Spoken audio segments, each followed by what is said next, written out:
2 Reis, capítulo 19, verso de número 1 até o verso 3. Tendo o rei Ezequias ouvido isto, rasgou as suas vestes, cobriu-se de pano de saco, entrou na casa do Senhor. Então enviou a Eliaquim, o mordomo, a Sebna, o escrivão, e os anciãos dos sacerdotes cobertos de pano de saco, ao profeta Isaías, filho de Amós, os quais lhe disseram: assim diz Ezequias, : este dia é dia de angústia, é dia de disciplina, é dia de opróbrio, porque filhos são chegados à hora de nascer, e não há força para dá-los à luz. Este dia é dia de angústia, é dia de disciplina, é dia de opróbrio, porque filhos são chegados à hora de nascer, e não há força para dá-los à luz. Pai querido e amado, nós abrimos o teu livro. Queremos parar agora toda a nossa atividade humana para estarmos cônscios e ávidos para ouvir a tua voz. Repreendemos da nossa mente o espírito de distração e dispersão. Trazemos cativo todo o nosso pensamento em obediência à tua palavra. Oramos para que o homem não fale de si mesmo, mas que o teu Espírito fale ao nosso coração e corrija-nos nestes dias difíceis e maus, dias de angústia, dias de uma disciplina do Senhor sobre as nações e sobre a igreja. Mas que sejamos humildes em acatar e acolher a tua palavra e saiamos desta reunião edificados e consolados por uma palavra de esperança da parte do Senhor, a tua igreja que se chama pelo teu nome. Em nome de Jesus oramos. Amém. Você pode sentar. Essa é uma das histórias longas de todos os reis de Israel, de Judá.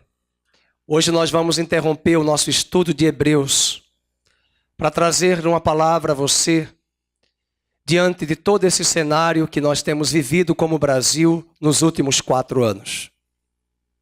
A economia não tem estado bem. A população brasileira não tem segurança em lugar nenhum. A crise moral se instala a cada dia. O Estado cada vez mais ineficiente e toda a sociedade e juntamente a igreja temos sofrido e vivido dias de angústia.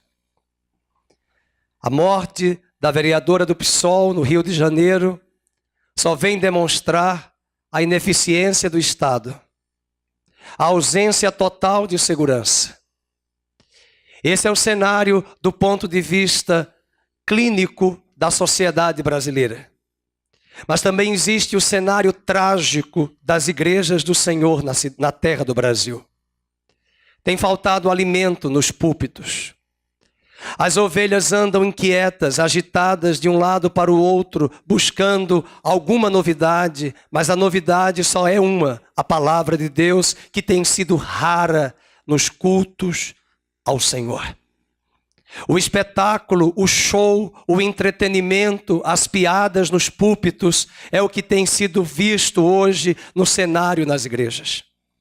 A vaidade, a futilidade, as bobagens que são pregadas e as teologias totalmente desprovidas de Bíblia e do próprio consenso da história. Os dias de Ezequias não eram dias diferentes dos nossos.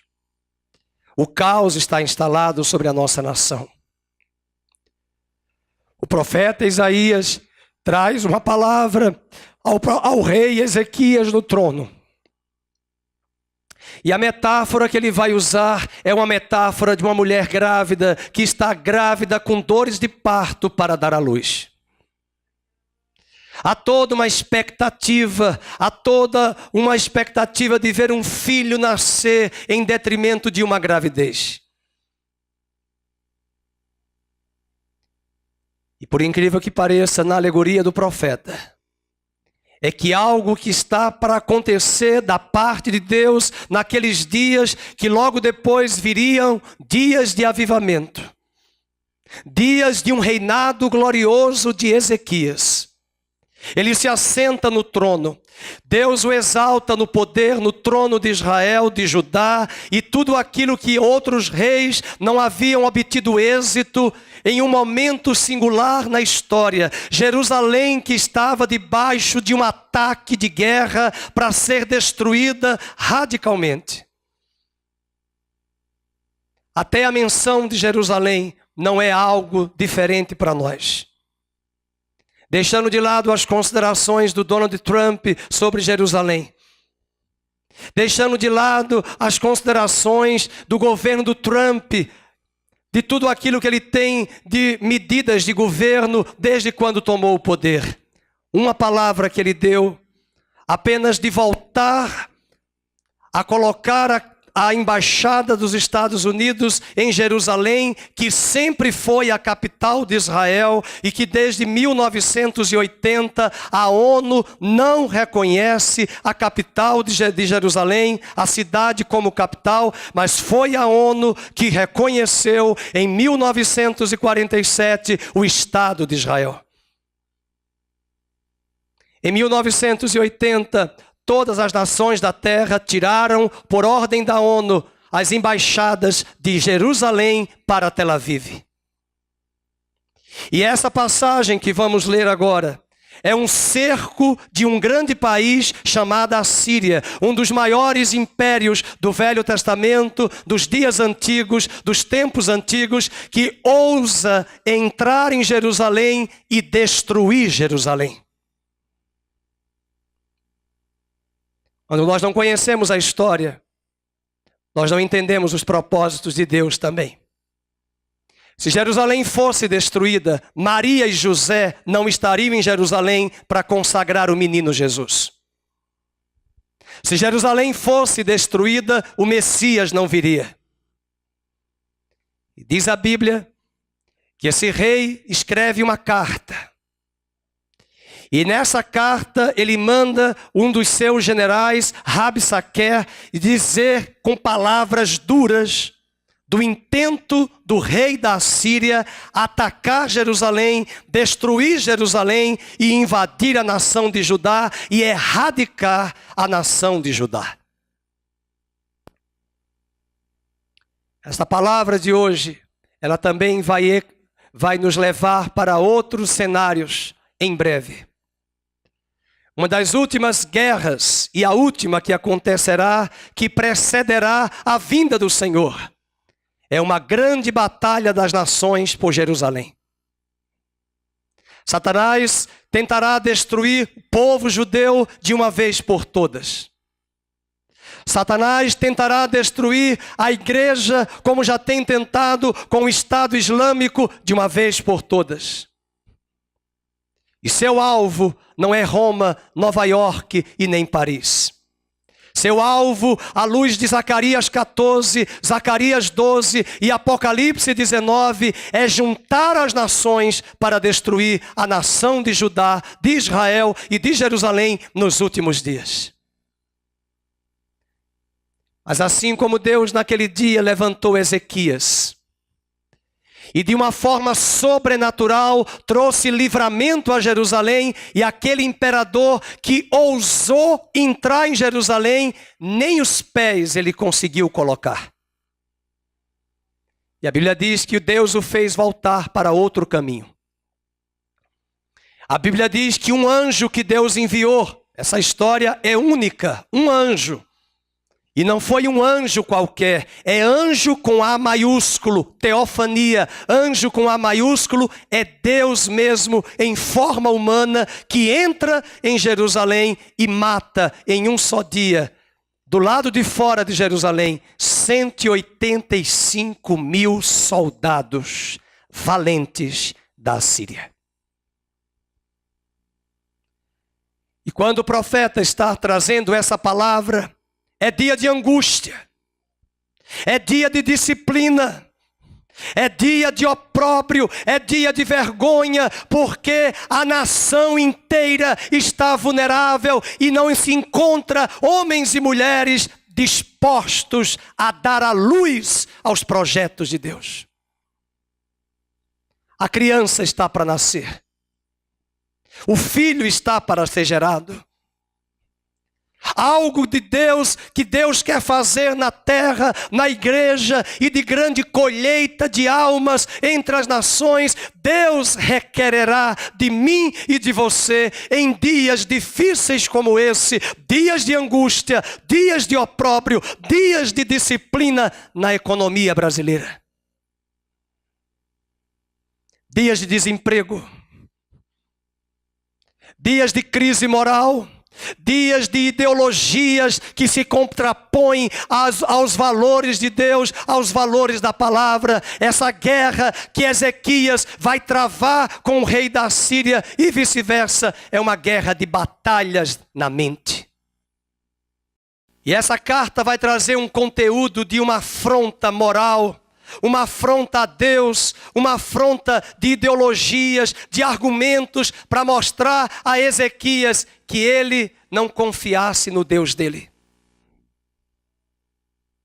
Que ele não se assustasse com o que ele, o rei da Síria, iria fazer, invadir e destruir. Diz o verso 19, Rabsaque lhes disse, dizei a Ezequias, assim diz o sumo rei, o rei da Síria, que confiança é essa em que te estribas? O que é que ele está perguntando? É o rei da Síria dizendo para o rei Ezequias, rei de Judá, e essa pergunta está vindo a mim e a você nesses dias. Vocês estão confiando em Deus?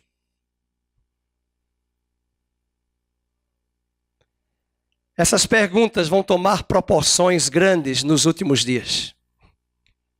Porque quando as crises e os problemas começarem a chegar e aumentar, as pessoas que não conhecem a Deus, elas vão perguntar para mim e para você, o que é que vocês estão perdendo tempo? Cadê o Deus de vocês que não resolve nada?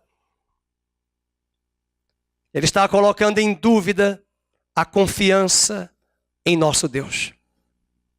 Verso número 20, bem posso dizer que eu te conselho e poder para a guerra não passam de vãs palavras, em que pois agora confias para que te rebeles contra mim.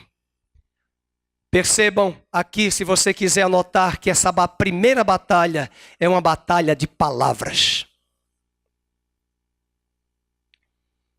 A grande batalha hoje não é batalha física. O que o diabo tentou fazer nos primeiros 4 séculos da igreja cristã foi matar cristãos lá no Coliseu Romano, na Arena Romana. Hoje, a investida das trevas é nos matar na alma e no espírito. É paralisar a nossa mente. É paralisar o nosso coração, é colocar em nosso coração dúvida acerca de Deus, incredulidade em relação a Deus, questionamentos em relação a Deus, perguntando a mim e a você, como é que você confia em Deus se o teu parente está morrendo de câncer?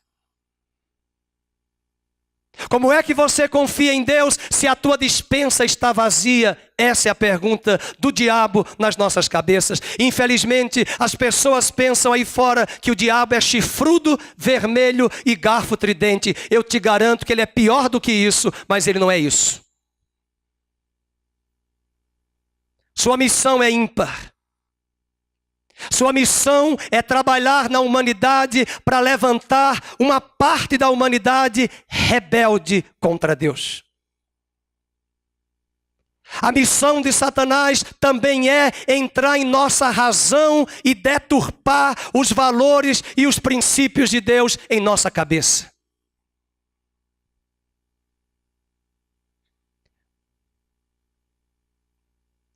Muitas vezes nós ficamos impressionados com a morte dessa mulher vereadora, que é triste ver esse cenário e a forma como ela tão nova perdeu a sua vida.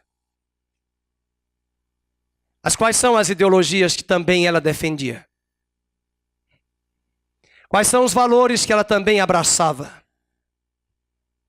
Como é o estilo de vida da pessoa? Nada justifica o que foi feito. Nada. Não existe só mulher negra pobre, existe mulher branca também pobre. Mas quando nós começamos a tomar referências, valores de pessoas que até se tornam mártires, eu preciso olhar a vida dessa pessoa na perspectiva do olhar de Deus. Martin Luther King era pastor da Igreja Batista e foi ele quem disse nos Estados Unidos, na Guerra Civil, I have a dream, um sonho de ver uma nação livre e unida, independente de cor. Mas quando nós olhamos hoje para uma sociedade que não tem mais parâmetros, que não tem mais valores, e de uma sociedade como a nossa, que deturpa os valores, é dia de angústia, de opróbrio e de vergonha. E Deus continua dizendo: quem está disposto nestes dias maus ter forças para dar à luz os meus propósitos e os meus desígnios? Somos covardes muitas vezes. Aceitamos as conveniências.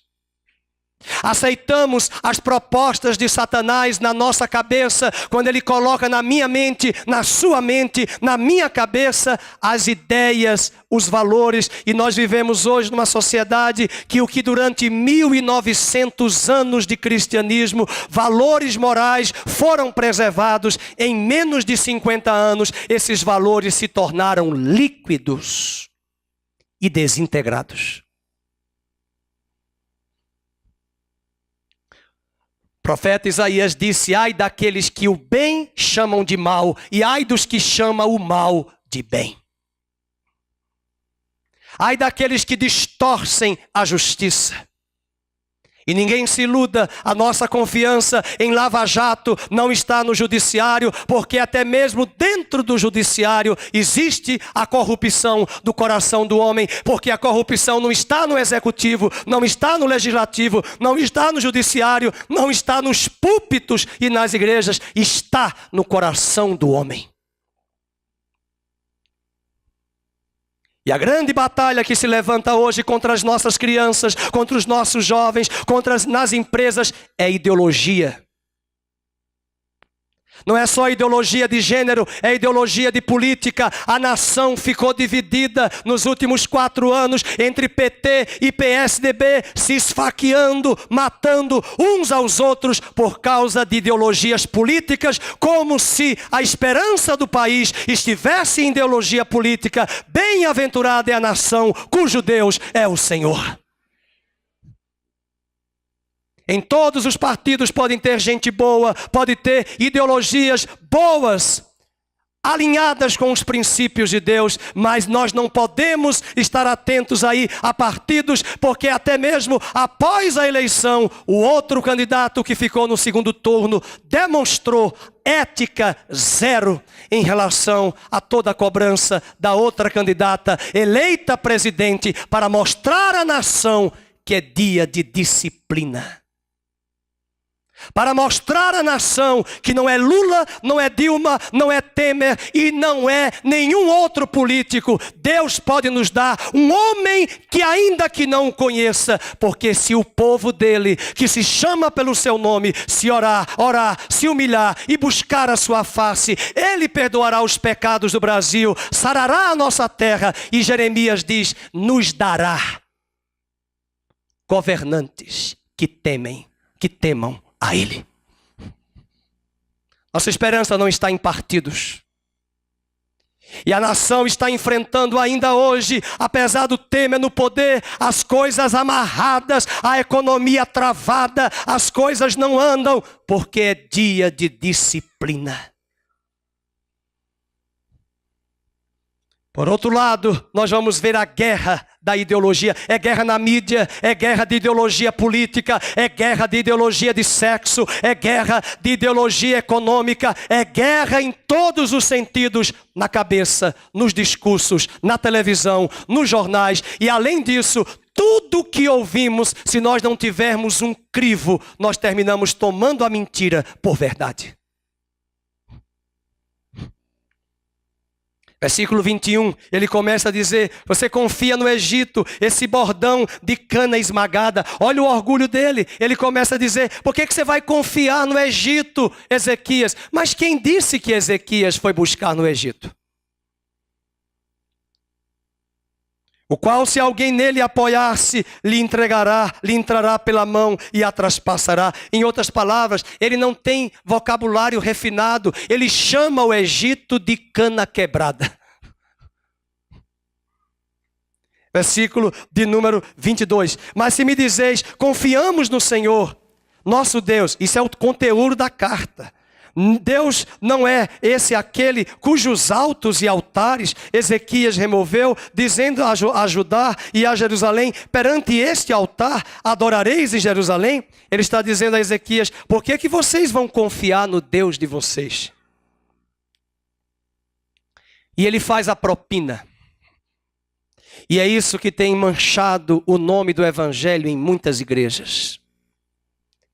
Você precisa entender que a história da igreja durante 4 séculos, do primeiro ao quarto, a igreja só recebia chicote e ela crescia. E na hora que a igreja se corrompeu com o poder político romano, se casou com o Estado de Roma e o imperador passou a ser o chefe da igreja sem nenhuma conversão, a política, que não é lugar de corrupção, porque a corrupção não está na política e nem mesmo a corrupção está na igreja. A corrupção está no coração do homem, que não é quebrantado. Mas a igreja não pode fazer o que o rei da Assíria vai dizer a Ezequias: eu vou te dar uma propina. Eu vou te dar algo. Veja o versículo 23, eu dar-te-ei 2.000 cavalos. Acho que o Temer gostaria da mesóclise aqui. Dar-te-ei 2.000 cavalos, e se de tua parte achares cavaleiros para os montar, empenha-te, vem com meu senhor, vem com meu rei. Ele está dizendo: Rabsaqué, faz aliança conosco, nós vamos te dar um terreno para o pastor Fernando construir a igreja. Ah, você vai dar o terreno e os votos. Você vai querer também voto cabresto? Você vai querer voto de coronelismo? Você vai querer se empenhar nessa aliança corrupta, podre, vil? Ezequias, em nenhum momento, vai abrir a sua boca. Aqui está um segredo para você. Quanto mais você estiver enfrentando na sua semana ameaças, palavras no ouvido, na mente, verborragia de boca. Tem gente que não fala para você, mas diz por outros meios. E começa a te fazer ameaça, começa a questionar o teu Deus, começa a argumentar. A receita de Deus para Ezequias: xarape, cale a boca, fique calado, eu vou pelejar por vocês. Não perca tempo usando o púlpito para falar e dar respostas a pessoas que querem argumentar acerca da nossa fé. Deus se torna mudo. Pilatos perguntou a Jesus: o que é a verdade? A verdade estava na frente de Pilatos. Jesus não respondeu absolutamente nada. Capítulo de número 18 ainda, verso 24. Como, pois, se não podes afugentar um só capitão dos menores, dos servos do meu senhor, confias no Egito por causa dos carros e cavaleiros? Em outras palavras, você não vai dar conta, você vai morrer. Você não pode nem fugir aí, você não pode nem resistir diante de um exército pequeno. Imagine o nosso exército. Eu não sei se você está entendendo. A guerra está se intensificando na batalha na mente, dizendo coisas que vai dar tudo errado na sua vida. Uma das coisas mais tristes que eu acho é lidar com um crente pessimista. Tudo vai dar errado, nada vai dar certo. É até chato ficar perto dessa pessoa. Mas aqui é alguém que está do lado de fora, é um ímpio, é um homem do mal, jogando na mente de Ezequias, o rei, a liderança, para dizer, não vai dar certo, esqueça, olha, acabou, a tua empresa quebrou, fechou, faliu, já comece a comprar aí o caixão que você vai morrer. Essa imagem começa a vir, as pessoas já começam a ver a Polícia Federal na sua casa, a Receita Federal já começa a ver o caos. E aí o pior não é isso, o coração começa a entrar em taquicardia. Quem já teve taquicardia, uma vez eu tive uma crise e eu disse que queria segurar o coração, porque não parava. E aí não adianta, porque o coração é inervado involuntariamente, esse batimento é involuntariamente pela cadeia do parasimpático. E eu fazia, para, ele não para. E aí vem o Rivotril, vem o Lexotan. E os anos passam. E eu fico nesse círculo vicioso. E as imagens, e as palavras, e as conversas. E você sabe que tem pessoas que elas guardam as palavras, as imagens da sogra de 1980. E você começa a trazer as imagens negativas, as imagens pessimistas. Você já vê a sua empresa fechada, lacrada e tantas coisas. E é essa batalha que Ezequias está sofrendo. Sabe por quê? Porque em nenhum momento há uma guerra física. Em nenhum momento o ataque da Assíria físico acontece na terra de Judá. Não houve guerra física. Foi guerra de palavras. Será que você tem vivido hoje, pelo menos eu, percebo o nível de guerra? Vá falar qualquer coisa nas redes sociais, seja ousado, né, pelo mal e coloque uma palavrinha diferente, só a palavrinha ali no Facebook e veja lá o que vai acontecer minutos depois. Se arvore hoje a colocar em Instagram, WhatsApp, Facebook, todas as redes sociais, o que você pensa, o que você acha. Não entre na área do inimigo de usar guerras de palavras. Sabe qual é a melhor resposta? Silêncio. Não responda. Sabe qual é a melhor resposta? Ore e deixe o Senhor pelejar.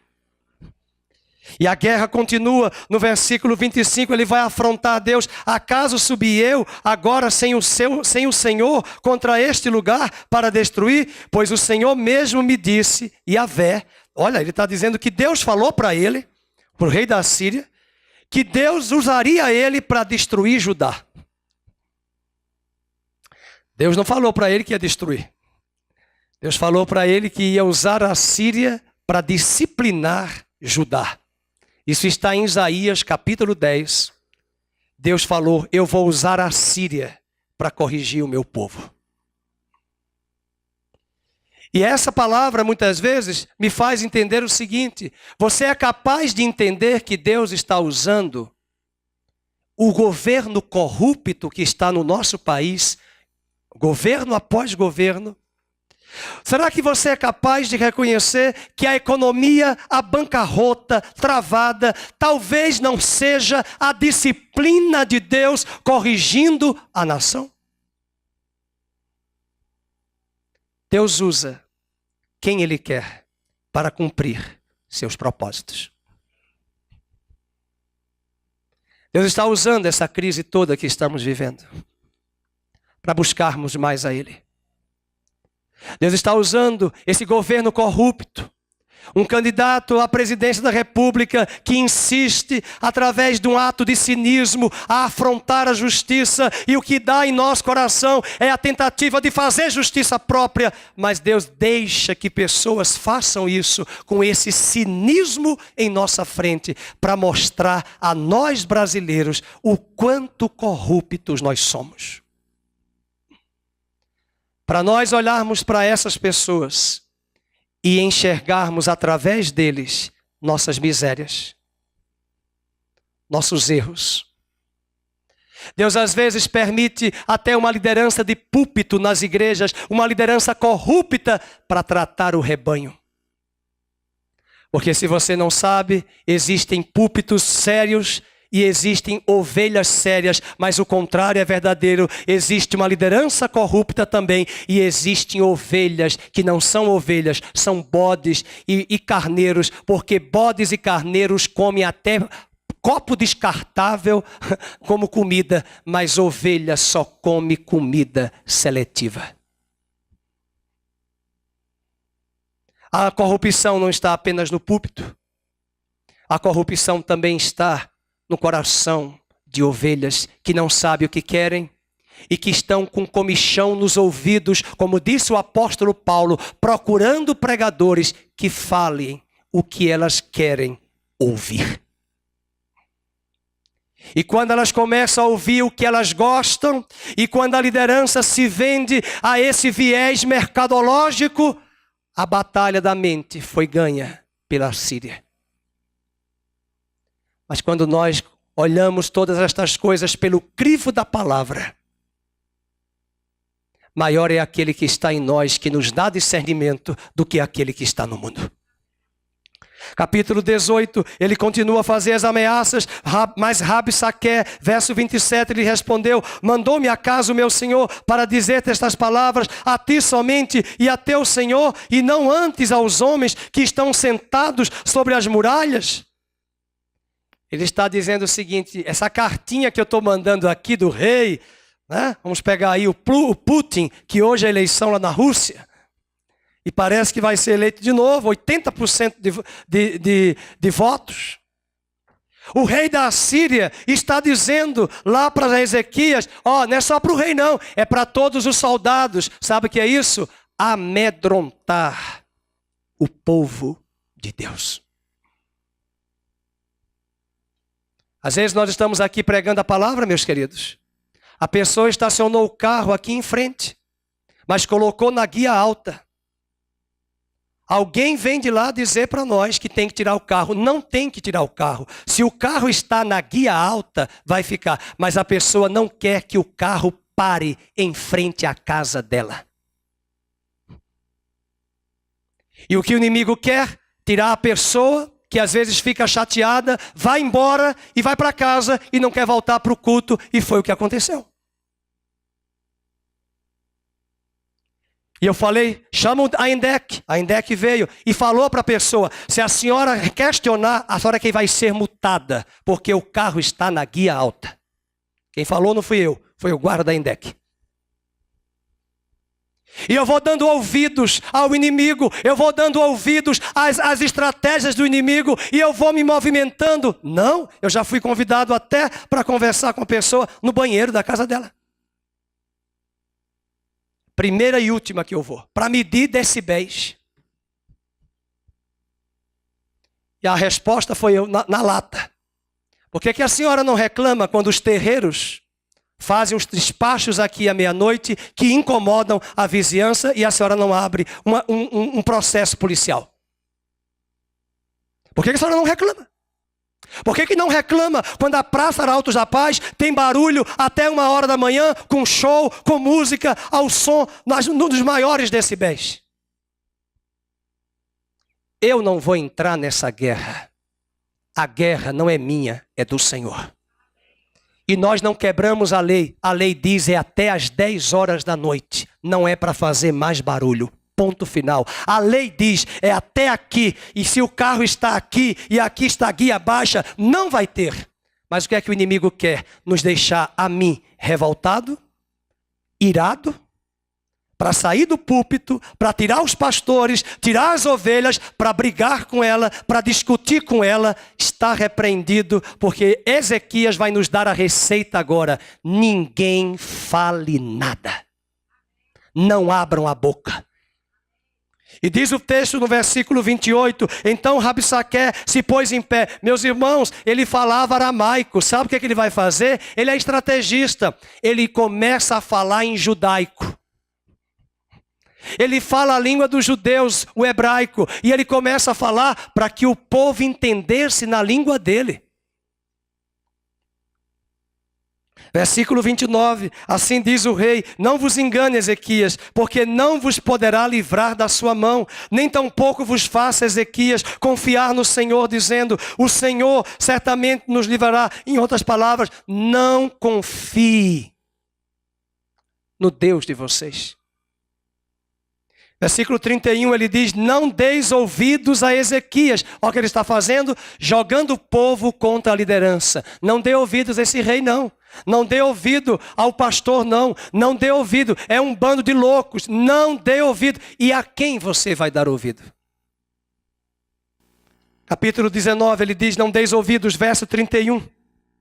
E ele fala no 31, faça as pazes comigo, vinde para mim, comei. Como ele quer que nós façamos as pazes com o sistema deste mundo? Até que eu venha e vos leve para uma terra como a vossa, a terra de cereal. E ele diz no verso 32, no finalzinho, para os soldados: não deis ouvidos a Ezequias, porque vos engana, dizendo: o Senhor nos livrará.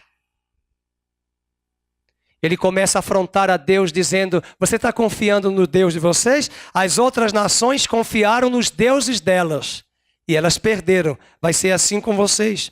Veja no versículo 34, aonde estão os deuses de Ramate, de Arpade, aonde estão os deuses de Sefarvaim, de Rena, de Irvo? Acaso livraram eles a Samaria das minhas mãos? Quais são dentre todos os deuses destes países os que livraram a sua terra das minhas mãos, para que o Deus de vocês possa livrar a Jerusalém das minhas mãos? Agora você vai ler em voz alta qual foi a atitude do povo e qual foi a recomendação do rei. Vamos? Calou-se, vamos todos, porém o povo, e não lhe respondeu palavra, porque assim lhe havia ordenado o rei: não lhe respondereis. Hoje de manhã você vai sair daqui com uma lição de casa. Não responda nada à guerra de ideologia. Não responda nada à guerra de palavras. Não responda nada à guerra da mente em relação às pessoas quando elas te questionarem. Corra para Deus. Dobre seus joelhos.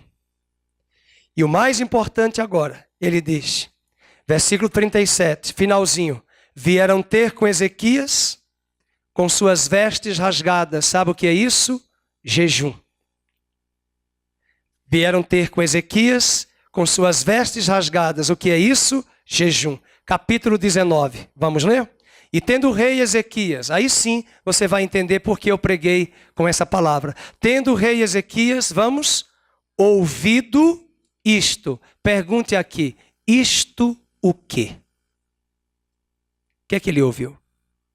As ameaças, as palavras de guerra na mente. Tendo o rei Ezequias ouvido, vocês marcaram aí? Isto o quê? As batalhas na mente, as batalhas ideológicas. Queridos, eu vou fazer o que uma médica otorrino aqui no Day Hospital disse para mim. Ela disse com um ar de pessimismo: eu não sei o que será da futura geração. Eu, como médica, que tipos de médicos eu terei que vão cuidar de mim na minha velhice? E ela começou a mostrar para mim como é que as secretárias dela escrevem, mandando para os clientes de classe média e classe alta: você, VC, tem TM, uma consulta CLTA, amanhã sem assento no tio. Aí ela disse: minha filha, vamos melhorar essa escrita. Escreva a palavra toda. A letra... como é que chama? Discursiva, não. A letra... Tem um termo que a gente usa na pedagogia, esqueci. Por extenso, vai escrever por extenso. Ok. E aí ela escreveu: você, 2 S's. Tem acento circunflexo. Minha filha, acento circunflexo é a primeira pessoa do plural. Eles têm. O último e nós. Aliás, eles têm, a terceira do plural. Eles têm. E ela colocou: você tem uma consulta amanhã. Aí colocou amanhã, ao invés de tio, colocou acento circunflexo. Piorou. Ela até falou, acho melhor escrever no WhatsApp mesmo, como estava antes. E essa sociedade que está sendo levantada é uma sociedade alienada, que não conhece gramática, que não conhece retórica, que não conhece filosofia, que não tem base crítica, que não tem um senso de crivo. E tudo o que eles ouvem, armazenam e aceitam. E o que aceitam hoje, amanhã já não aceitam, porque nada é absoluto, tudo é líquido, tudo é flexível. E essa sociedade que vivemos, ela está muito tendenciosa a enrendar-se e ser engodada por essas grandes batalhas que virão nos últimos dias. É só você assistir o Jornal da Noite, pegar o Jornal da Band, 7h20, depois assistir o Jornal Nacional, 8h30, 9h10 termina. Assista o Jornal da Cultura. A cultura vai mostrar a notícia digerida, criticada por um historiador, um cientista político, para que todas as coisas sejam digeridas e analisadas por um ângulo de 360 graus. E não apenas uma visão unilateral. Esta sociedade que está vindo aí, ela não sabe ter o crivo. A cosmovisão desta sociedade é pequena, é medíocre. E é mais fácil ser engodada, enganada e enredada. E que Deus guarde nossos netos, nossos filhos, nossas crianças e guarde a presente geração. Quero concluir dizendo o que foi que Ezequias fez. Ele ouviu isto. Ele não foi para a universidade brigar. Ele não escreveu no Correio Popular. Ele não foi para as páginas amarelas da Veja. Ele não foi escrever no editorial da Folha de São Paulo e do Estadão. Ele rasgou as suas vestes. Verso 1. Pano de saco, jejum. E entrou na casa do Senhor. E quando o profeta Isaías tomou ciência, ele traz uma palavra para o profeta Isaías, para o rei Ezequias, através do profeta Isaías. Verso 3, assim diz Ezequias, vamos ler. Dia é dia de angústia, é dia de disciplina, é dia de opróbrio, porque filhos são chegados à hora de nascer e não há força para dar à luz. O que é que o profeta está dizendo? As pessoas estão frágeis e vulneráveis. A nação está em estado de calamidade. O povo de Deus está amedrontado. É dia de angústia, é dia de disciplina, é dia de opróbrio. E veja o que diz no 4. Porventura, o Senhor teu Deus terá ouvido todas as palavras de Rabsaque. É a profecia de Ezequias, de Isaías. A quem o rei da Assíria, seu senhor, enviou para afrontar o Deus vivo, e ele repreenderá as palavras que ouviu. Ergue, pois, orações, leiam agora, pelos que ainda subsistem. Se você está aqui hoje de manhã, eu quero dizer que Deus está te chamando para ser um desses que vão sobreviver, subsistir, e que não vão se deixar levar pelo cenário trágico do medo, da angústia, da perplexidade, da depressão, do pânico e da angústia. É daqui para pior, mas Deus pergunta, quem hoje, dos que subsistem, vão se levantar para ter forças, para dar à luz os desígnios de Deus? Deus conta com você. Deus conta você na sua família, na sua casa. Você pode dizer, eu também estou sofrendo isso. Eu também estou sofrendo. Todos nós estamos sofrendo. O que é que dói mais? É uma pancada física ou uma pancada moral?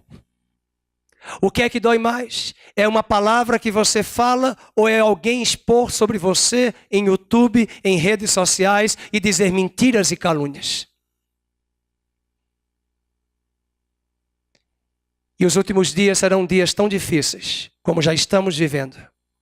E que se nós não tivermos uma estrutura tal em Deus e não encontrarmos forças nele, não subsistiremos. Mas Deus está dizendo: os que restaram dos que subsistiram, conte com eles, mande eles levantar orações, intercessões. E saiba, Ezequias, Deus ouviu as palavras da ameaça.